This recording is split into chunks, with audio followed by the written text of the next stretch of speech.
The flash floods that have now put the lives of more than 500 people in Kasese district at risk were triggered by heavy rains that started around midnight. By morning today, damage by the runoff was evident. Over 80 patients and administrators of Kilembe Mines Hospital were evacuated for safety after the waters forced their way through the wards and other structures. Onesmus Chibaya, the administrator at the private not-for-profit hospital, says a lot of vital property, including equipment, has been destroyed. Structures for the generators also got full up with mud. Then because of that, we lacked power completely. We were all in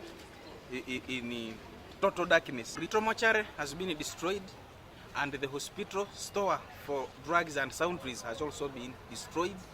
Total ward and the surgical ward, it has also been damaged. Some of the patients are currently housed at Katiri Catholic Church, while others are scattered around verandas of local shops. For the patients who are on oxygen, the turmoil started from there. And when we tried now to evacuate them from Kilembe to Kasese town, we were also cut off by the road. Alice Bira says she was attending to a patient at the time of the floods. I have been attending to a patient in the hospital who incidentally died the previous day and was taken. So we remained at the facility, and at midnight, River Nyamwamba started flooding and we moved out of the hospital premises.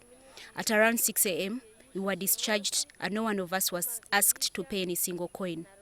No deaths have been recorded so far, but infrastructure such as roads and power lines have been damaged. Let's now take a look at the topography of Kasese district where River Nyamwamba flows. It comes from the ranges of the mountain Rwenzori here in Kasese district, and what you see as the white patches there is the path of the river. Now, all along the path of the river are settlements. Of course, people do a lot of farming around here, and there is a power dam there, Nyamwamba Power Dam, which was affected today, and for the most part of the day, Kasese district was in a blackout. Now, all these are settlements.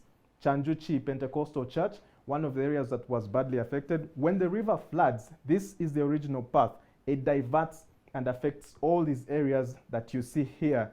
And as it goes down, of course, it hits Kilembe Mines Hospital, which now is hit for the second time, and the first time being in 2013. And the government now thinks that it should be closed until major repairs have been done. And as you go down, the communities around here are also affected. Mbunga Community Campsite, one of the areas that is badly hit this time round, and the river flows into Kasese district and then finally ends up in Lake George.